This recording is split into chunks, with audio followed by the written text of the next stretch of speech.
हाँ स्टूडेंट्स, मुद्रा की सप्लाई क्या होती है उसकी परिभाषा जानने के बाद अब हम इस पोजीशन में आ जाते हैं कि किसी अर्थव्यवस्था के अंदर मुद्रा की सप्लाई को कौन कौन प्रभावित करता है। इसके अंदर हम एक तो कौन कौन प्रभावित करता है ये भी जानेंगे और साथ में ये जानने की कोशिश भी करेंगे कि मुद्रा की सप्लाई कैसे प्रभावित होती है। देखिए, किसी भी अर्थव्यवस्था के अंदर कितनी मुद्रा की सप्लाई है ये निर्भर करता है कि उस देश में मॉनेटरी बेस कितना है, मौद्रिक आधार कितना है, और दूसरा जो तत्व है वो इस बात ये है कि उस देश के बैंकिंग जो सिस्टम है उसको अपने पास कितने परसेंटेज रिजर्व के तौर पर रखना पड़ता है।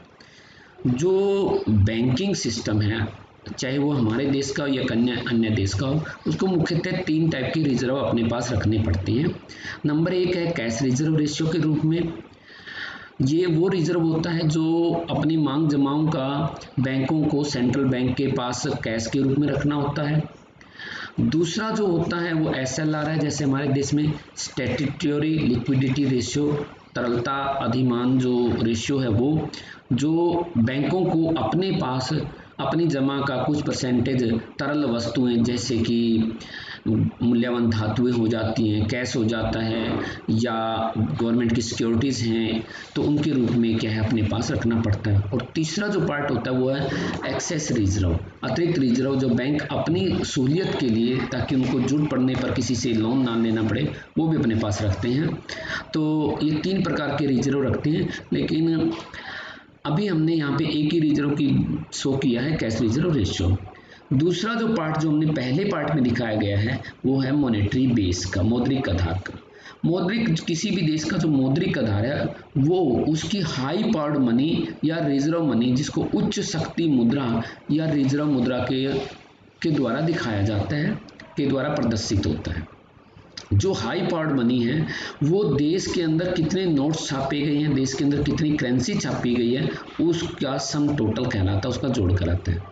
और ये जो मुद्रा है हाई पावर्ड मनी, जो करेंसी नोट्स हैं, करेंसी कॉइन्स हैं, ये या तो पब्लिक के पास सर्कुलेशन में मिलेंगे सी के तौर पर, total circulation in the with the public, या रिजर्व या बैंकों के पास रिजर्व के तौर पर उनकी तिजोरी के अंदर, बोलते हैं उनके कोष के अंदर मिलेंगे। तो ये 2 पार्टों में डिवाइड हो जाती है हाई पावर्ड मनी।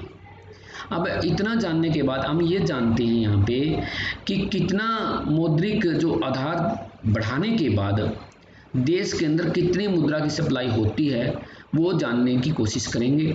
और ये एक मैथमेटिकल रूप में जानने की कोशिश करते हैं हम यहाँ पे।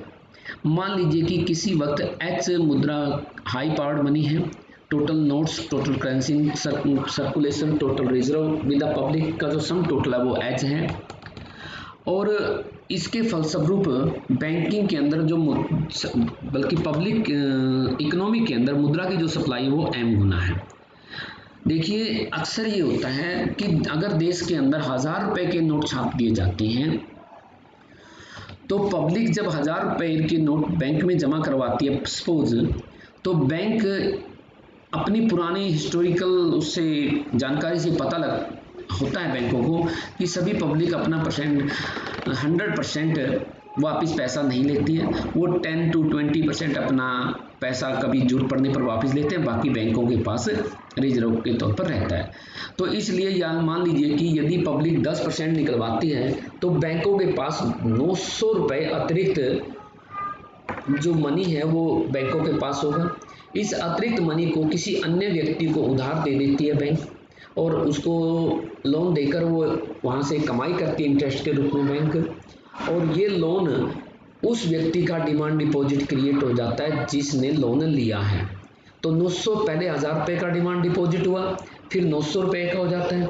अब यहाँ पे भी पता है पब्लिक को कि ये व्यक्ति भी लगभग पूरा नहीं निकलवाएगा पैसा, तो इसका भी लगभग 10% मीन्स 90 रुपीज़ वो अपने पास रखते हैं रिजर्व के तौर पर, और 810 रुपया किसी अन्य सी व्यक्ति को लोन दे देते हैं। इस तरह शुरुआती तौर पर जो 1000 रुपये हाई पावर्ड मनी के रूप में बढ़ा था, उसके बेस पर बैंक ने अवधि दर अवधि कह लीजिए या समय के साथ कई गुना डिमांड डिपॉजिट क्रिएट करती है। और आपको पता है कि डिमांड डिपॉजिट मनी सप्लाई का एक पार्ट होते हैं, तो इसलिए मनी सप्लाई बढ़ जाएगी। तो इन दोनों के बीच में ही रिलेशन, कितनी हाई पावर्ड मनी से कितनी मनी सप्लाई होती है, इसकी जो रेशियो है ये मनी मल्टीप्लायर कहलाता है, मुद्रा गुणक कहलाता है। अब इसको हम मैथमेटिकली जानने की कोशिश करते हैं कि किन किन बातों पर निर्भर करता है। देखिए जो मुद्रा की सप्लाई है, आप सबको पता है currency with the public, demand deposit with the public और अदर डिपॉजिट विद द आरबीआईज। जो अदर डिपॉजिट है वो इनसिग्निफिकेंट है, बहुत कम है, इसलिए मैंने यहाँ पे इग्नोर किया हुआ है। तो किसी भी वक्त मुद्रा की सप्लाई वो करेंसी विद द पब्लिक और डिमांड डिपॉजिट होंगे, और जो हाई पावर्ड मनी है वो currency with the public and reserve with the public, ये दोनों का सम टोटल होगा। अब यहाँ पे कुछ हम अजम्पशंस करते हैं। हम क्या अजम्पशन करते हैं कि पहला अजम्पशन, मान लीजिए कि जो टोटल करेंसी है पब्लिक के पास वो डिमांड डिपॉजिट का C गुना है, अर्थात अगर 1000 रुपये के डिमांड डिपॉजिट हैं और C का मान 1/5 है तो 200 रुपये की करेंसी पब्लिक के पास है। तो हमने करेंसी को डिमांड डिपॉजिट के मल्टीप्लाई के रूप में रख दिया है। जब रखा है तो ये वैल्यू हमने इक्वेशन 1 में रखी, तो मनी सप्लाई का मान क्या हुआ, C की वैल्यू हमने C इंटू DD, और DD को यहाँ से कॉमन आउट ले लिया, तो मनी मल्टीप्लायर, मनी की जो वैल्यू आई total money supply 1 plus C into DD। अब हम बात करते हैं यहाँ पे रिजर्व की बात करते हैं, हाई पावर्ड मनी का जो पार्ट है। रिजर्व भी हमने ये मानना है कि total deposit mean demand deposit plus term deposit, इन दोनों का सम टोटल का कुछ परसेंटेज परसेंटेज बैंकिंग सिस्टम अपने पास रखता है, 10% हो या कितने परसेंटेज हो ये रखता है। अब तीसरा जो अजम्पशन हमने यहाँ पे किया है कि जो टाइम डिपॉजिट है वो भी डिमांड डिपॉजिट का T गुना है, ये मान लिया है। तो जब हमने बड़े सिंप्लीफाई अजम्पशन कर दिए हैं कि करेंसी को भी डिमांड डिपॉजिट का मल्टीप्लाई मान लिया और टर्म डिपॉजिट को भी डिमांड डिपॉजिट का मल्टीप्लाई मान लिया हमने, यहाँ पे देखिए T गुना DD मान दिया इसको TD को, और ये सपोज किया कि टोटल डिपॉजिट का परसेंटेज बैंक अपने पास रिजर्व के तौर पर रखते हैं। तो इन सब की वैल्यू अगर हम यहाँ पे यहाँ से यहाँ पे इस इक्वेशंस में TD की वैल्यू रखते हैं तो R इंटू DD, और TD का मतलब T इंटू DD, तो रिजर्व की जो वैल्यू होगी R into 1 plus T into DD। अब हम क्या करते हैं, R की वैल्यू हमें पता लग गई DD की टर्म में, और C की वैल्यू पता हमें DD की टर्म में, तो हाई पावर्ड मनी को हम DD की टर्म में कन्वर्ट कर लेते हैं। तो C का मान यहाँ से रखेंगे यहाँ पर, और R की वैल्यू यहाँ से रखेंगे यहाँ पर, तो हमारे पास हाई पावर्ड मनी की वैल्यू आएगी CDD plus R into 1 plus T into DD। DD को कॉमन आउट ले लेते हैं, तो C into R into 1 plus T into DD।